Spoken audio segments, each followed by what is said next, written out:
আসসালামু আলাইকুম। আজ ভাপা ডিমের একটি ডিশ তৈরি করে দেখাবো। ভাপা ডিম আর বুটের ডালের এই ডিশটি গরম ভাতের সাথে খেতে দারুণ লাগে আর তৈরি করাটাও অনেক সহজ। চলুন ডিশটি তৈরি করি।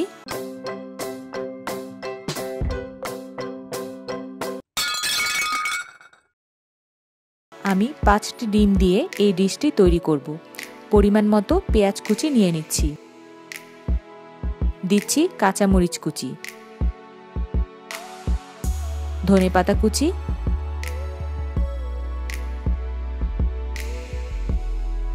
এবং পরিমাণ মতো লবণ। ভালোভাবে মেখে নিতে হবে। এবার ডিম ভেঙে ভালোভাবে মিশিয়ে নিব।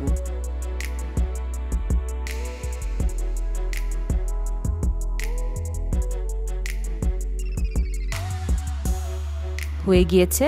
এবার মোল্ডে ফ্যাটানো ডিম ভরে নিব।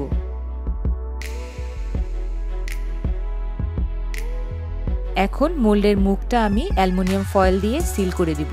প্রয়োজনে সুতা, রাবার ব্যান্ড বা ঢাকনাও ব্যবহার করা যেতে পারে। আমি এভাবে 5টি মোল্ড ভরে নিব। বড় একটি প্যানে পানি নিয়ে সামান্য গরম করে তার উপর একটি টাওয়াল বসিয়ে দিয়েছি। পানি কিন্তু আমি খুব বেশি গরম করব না, আর পানির পরিমাণটা এমন হবে যেন টাওয়ালটা পুরো ডুবে গিয়ে সামান্য বেশি হয়।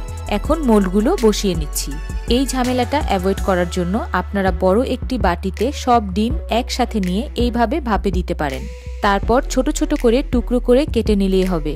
আরেকটা বিষয়, শুরুতেই যদি পানির টেম্পারেচার বেশি থাকে তাহলে কিন্তু এই ধরনের মোল্ডে ডিমের শেপ আর ঠিক থাকবে না। প্যানটা ঢেকে সম্পূর্ণ লো ফ্লেমে প্রায় 45 মিনিটের মতো রান্না করব। আমার ডিম সেদ্ধ হয়ে গিয়েছে, খুলে দেখাচ্ছি।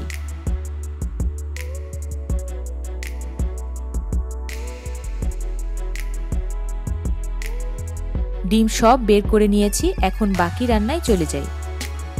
একটি প্যানে 1/4 কাপ তেল গরম করে নিচ্ছি। দিচ্ছি একটা দারচিনি, 3টি লং, 3টি এলাচ, সামান্য ভেজে নেব। এবার অ্যাড করছি 1 কাপ পেঁয়াজ কুচি। পেঁয়াজও ভেজে নিব। পেঁয়াজ ভাজা হয়ে গিয়েছে। অ্যাড করছি 1/2 টেবিল চামচ করে আদা বাটা ও রসুন বাটা। দিচ্ছি 1/2 টেবিল চামচ মরিচের গুঁড়া, 1/2 টেবিল চামচ ধনিয়া গুঁড়া ও 1 চা চামচ হলুদ গুঁড়া। পরিমাণ মতো লবণ দিয়ে দিচ্ছি। এখন পানি দিয়ে মশলাটা ভালোভাবে কষিয়ে নিব। মশলা কষানো হয়ে গেলে অ্যাড করছি বুটের ডাল। আমি 150 গ্রাম বুটের ডাল প্রায় 3 ঘন্টা পানিতে ভিজিয়ে রেখেছিলাম। অ্যাড করছি আলু। এখানে 3টি মিডিয়াম সাইজের আলু আছে। সব মিশিয়ে ঢাকনা দিয়ে ঢেকে 5 মিনিট রান্না করব মিডিয়াম ফ্লেমে।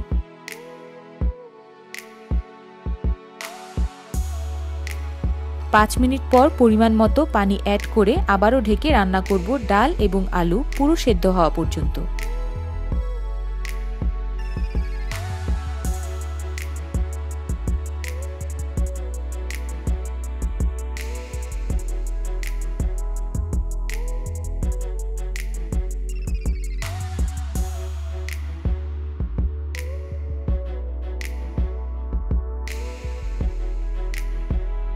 আলু এবং ডাল প্রায় সেদ্ধ হয়ে গিয়েছে। এখন অ্যাড করছি ডিম। এই রান্নায় ভাপা ডিম ছাড়াও ডিম ভেজে দিতে পারেন, তাতে রান্নাটা তাড়াতাড়ি হবে আর খেতেও খারাপ লাগবে না। এই পর্যায়ে ঢাকনা ছাড়াই রান্না করব পানিটা আরেকটু শুকানোর জন্য।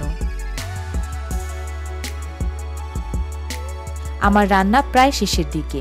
অ্যাড করছি 1/2 চা চামচ করে গরম মশলা গুঁড়া ও জিরার গুঁড়া। আরও মিনিট 5 রান্না করব। আমার রান্না প্রায় শেষ। দিচ্ছি কিছু কাঁচামরিচ সুন্দর ঘ্রাণের জন্য। তৈরি হয়ে গেল আমার ভাপা ডিম দিয়ে বুটের ডালের তরকারি। প্রিয় ভিউয়ার্স, আমার রান্না যদি ভালো লাগে লাইক, শেয়ার ও কমেন্টস করুন, আর চ্যানেল সাবস্ক্রাইব করতে ভুলবেন না। পরবর্তী রেসিপি দেখার আমন্ত্রণ রইল। ধন্যবাদ।